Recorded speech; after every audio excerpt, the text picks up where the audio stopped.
everyone to TFF panel show rebooted. This is Andrew Kilios, my first stint as host, replacing the great Rob Harris. Just think of this a little bit like Today Reboot. The presenter not quite as good, but is young as when we moved from Des Lynam to Gary Lineker. With us today, Chris Stapps, Ben, and welcome, gentlemen. How are you all today? I'm good. Thank you. Great. Not bad. Not bad. Okay, and for those who don't know you, if you could do a quick introduction, starting with you, Chris Stapps, then Ben and Yusuf. Just tell everyone who you're managing and how your season's going so far. I manage Norwich. Moved from Northampton Town before season 3, and so far I would say so good. We are in the playoffs, places 5th, if I'm not wrong. So yeah, pretty much where I would want us to be, fighting for playoffs or pass for automatic promotion. Wonderful. So I'm managing Arsenal, have done since the creation of TFF, and that's it. We are where we are this season in the table, and hopefully we'll kick on. Excellent. And Yusuf? Yeah, I'm the manager of Wigan. I am currently in the lowest in the table. I'm exceeding expectations this season. I only won one game this season. I beat Liverpool, I think. I drew about 5 games, I believe. One of them was against us. So thanks for that. And yeah, that's and that's season. I am still in the cup, and I'm still in the Shield. Wonderful. And don't know, I'm manager of Leyton Orient. I've been there since the start of my time at TFF. Currently a few behind Chris Stapps in Division 2, above where Orient should be, but keeping fingers that our good fortune will continue and we can stay fighting, hopefully even for a playoff place come the end of the season. So with that, moving swiftly on to our review of the league. So let's start with you, Ben. How are things in the Premier League, Division 1? Division 1, well, it looks like it's to be honest with you. Top 4, well, I should say the top 3 look pretty far and away from everyone else. Aston Villa obviously occupying 3rd spot. They are 10 points clear of 5th place Manchester City already, even though we're already 12 games in. Then you've got myself in 4th, who are only 7 points in front of teams like Liverpool and Bournemouth in 17th and 18th. So Division 1, I mean, while the top 3 are set in Division 1, everything else is completely up for grabs, and everything is in the air in Division 1. And so what do you see as the most likely change from that? You know, we've seen the likes of Aston Villa flying high. We've seen the change of managers at Man United and Watford not having a huge impact on league positions. Do you see that changing, or do you think that things will continue as they are? It's difficult at the moment. I mean, I'm looking at the table right now, as you know, as I speak to you. Watford, 18 points out of a possible 18 points, 6 wins out of 6. Obviously, their managerial appointment looks like it's working wonders. Noisy at Manchester United. I think he would have had a slower start than he would have liked. They're sitting 11th. But I mean, I think there's a few teams right now that are probably overachieving, given the high ratings they have. You know, I think a few teams that are having success right now in Division 1 will probably have inconsistencies as the seasons go on. I don't think teams like, with all due respect, I don't think teams like Aston Villa, Watford, you know, can have that sustained success over the next couple of seasons. So I think this season, Division 1 is very much a fluky season, so to speak. And so what do you think the likes of Villa and Watford do need to do to keep their lofty positions? I mean, Villa and Watford are both stacked with, you know, your high-rated players, but they are getting on a bit now. SM are starting to review the top 5 leagues, so you might see a couple of players lose their ratings. I think to to continue the success they're having so far, I think it'd be wise for both of those teams to kind of have one eye fixed on the future. Possibly get some good trade deals with other teams wanting the high ratings. Just get a couple of good exchanges for the high rated players they have at the moment who aren't really going to go anywhere other than downwards. Makes sense. Yusuf, you're in this division. Do you have anything to add to that or anything to challenge? It's a big challenge to be in Division 1 with the squad I have at the moment. I think I'm not doing as badly as I would have thought. I drew some big games. I lost some others that I probably should have done better at.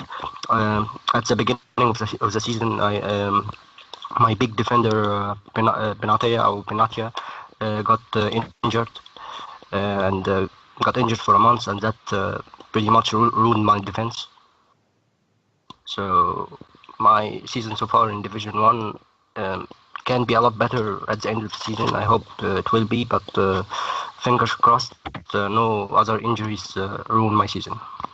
So what do you think you do to climb it and challenge the for a mid-table position? I think I need a strong defensive signing, another defensive signing as well.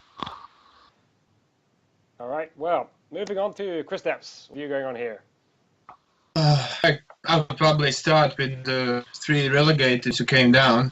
I think out of them at the moment, only Hull living up to the expectation. If you would be relegated, you would probably like to go the first try. Mm-hmm. Hull is beaten so far, so I think they're pretty good. And after that, I think there's the usuals from last season who were around the playoff places and for automatic promotion. That's Sheffield, Swansea, Gillingham, are not doing this season. And then say there's some teams who have crawled from middle of the table last year, like Ipswich. Yeah, doing very well. Yeah. As the bottom side of the league, which looks, I don't know, in my opinion, it looks pretty bad. Well, I mean, you've only got 2 teams that are 5 points off 17. So yeah. Preston North End. Yeah, Preston. They have the most goal difference. They have the most goals conceded. Preston not scoring much. Do you think that there's any chance you can turn things around?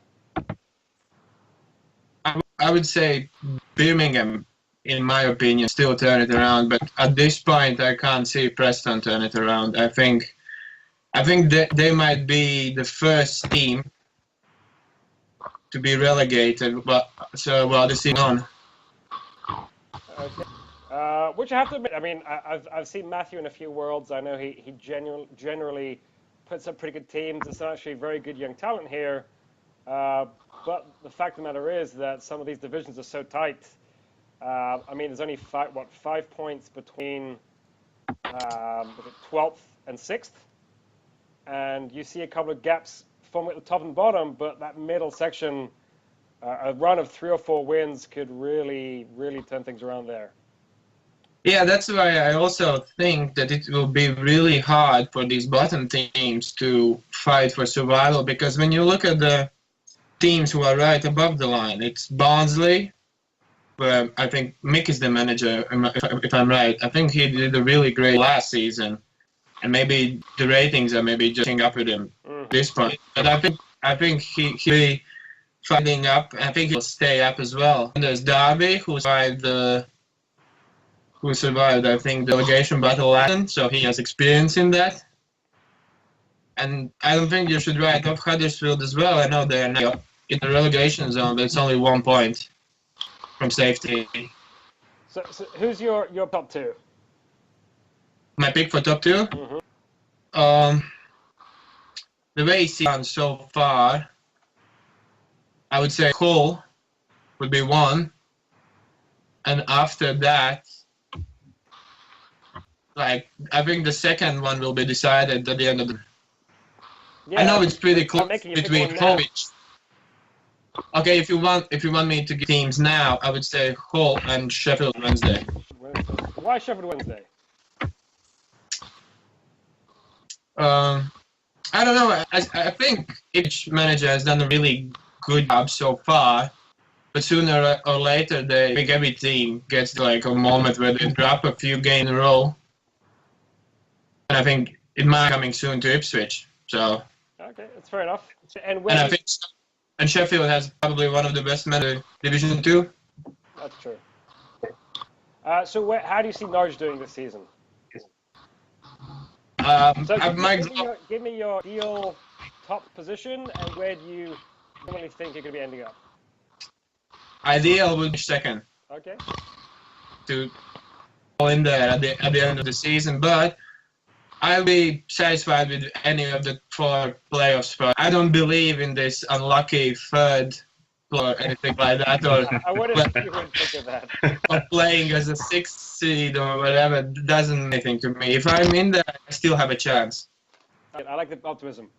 So just looking a little back, they are the only undefeated team in the game world. They have a good manager, a phenomenal strike force. What might be their one weakness in their armor?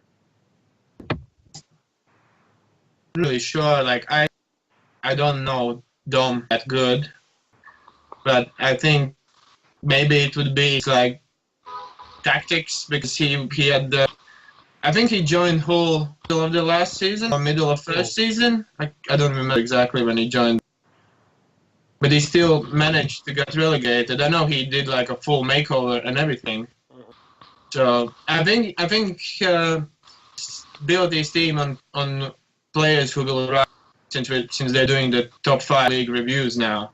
So he got like the minus for which probably had to happen already a long ago, but I can't really like if he keeps the way how he has been doing now, I think he should be up there by the end of the season. I can't see him drop out of top 2.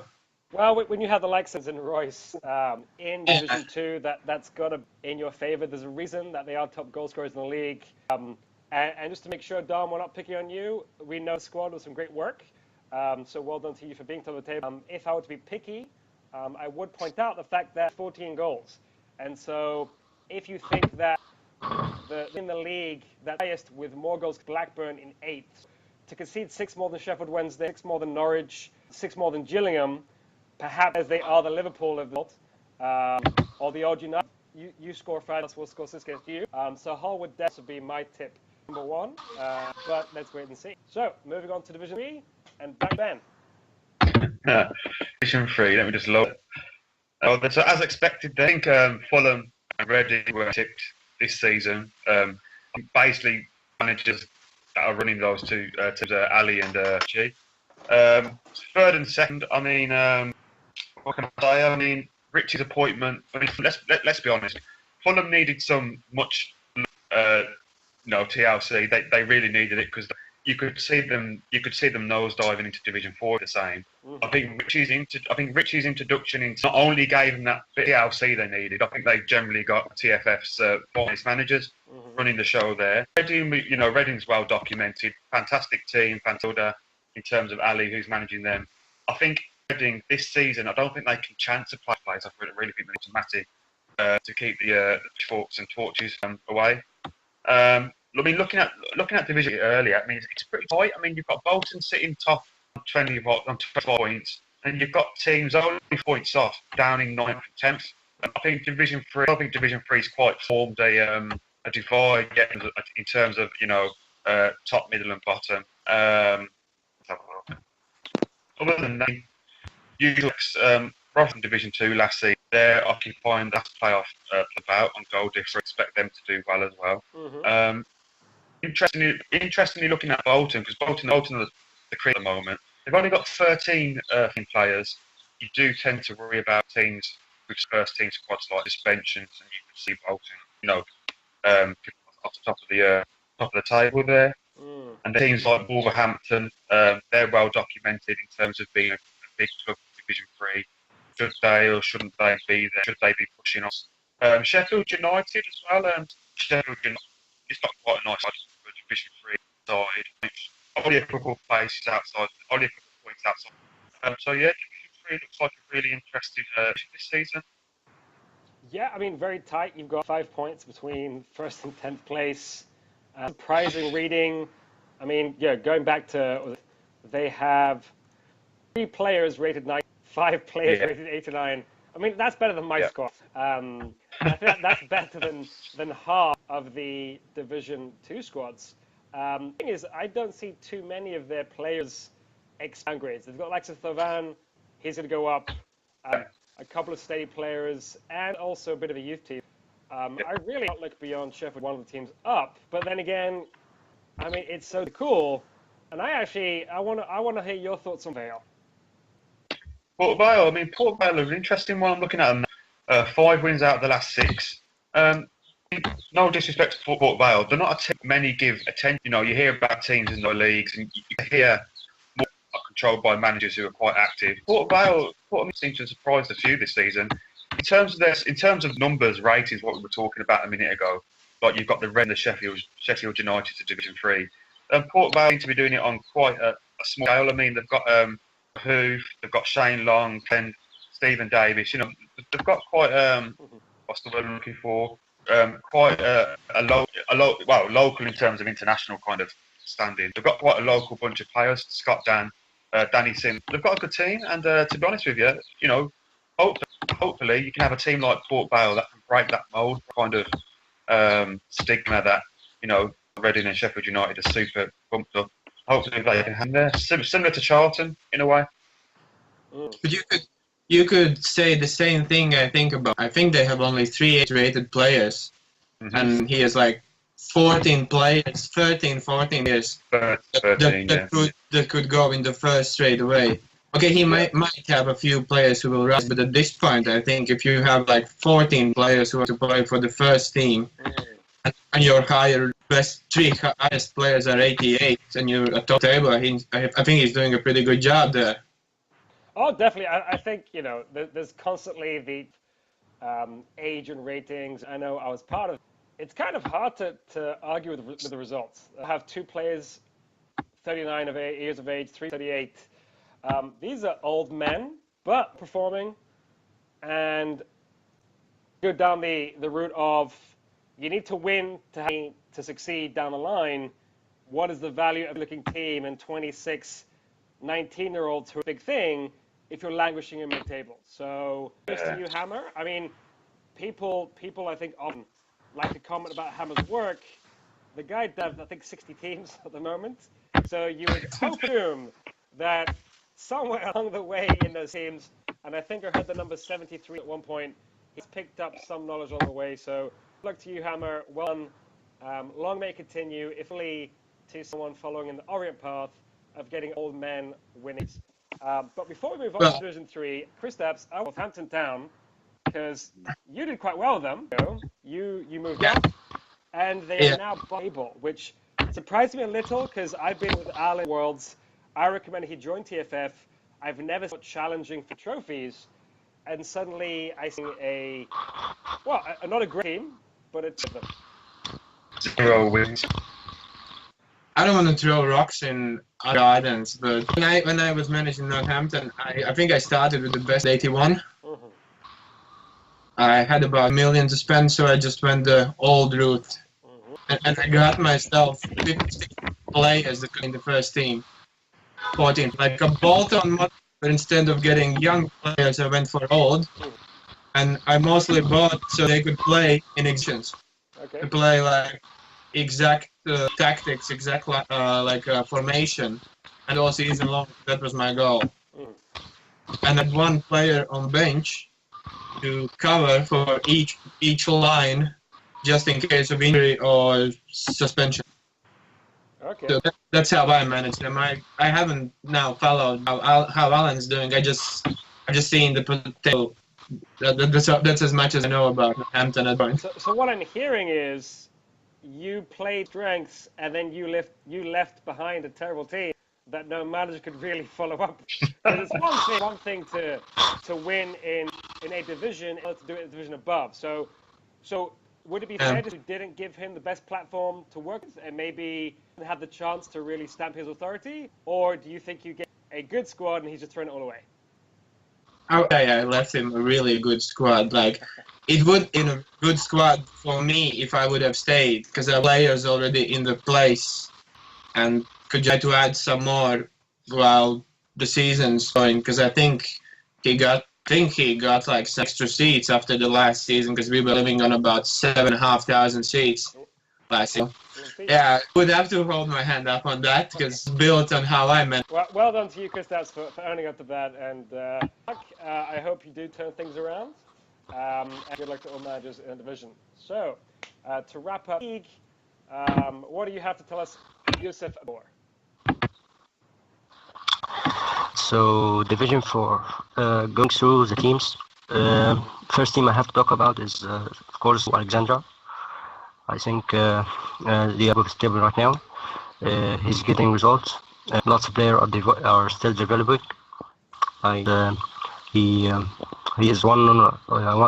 He is exceeding. I don't know if it was his goal to finish top this season, but he's doing that right now, and I think he would this season. United got a decent squad as well. He is Israel. I think Rob is man. I think some players that will develop in the future. Not a lot of old players that will drop in rating. So yeah, as well Dunker Rovers, a lot of players with some good thing. A lot of that are all. Justin Kluivert, he made a good deal to a loan like that. One team that caught my eyes was Luton Town. He got a decent team. He got a good average rating. I think he should be guaranteed top 16 finish. Same case with MK Donks. They both got a good average rating, but the only down about them is so if they don't top 6 this season, next season will be a problem to replace them and to get a good squad. I don't think that they got a lot of players that are young enough to develop. I don't think that if they don't finish top 6 this season, next season will be hard for them. One team that should be doing better this season, I think, is Bradford City. They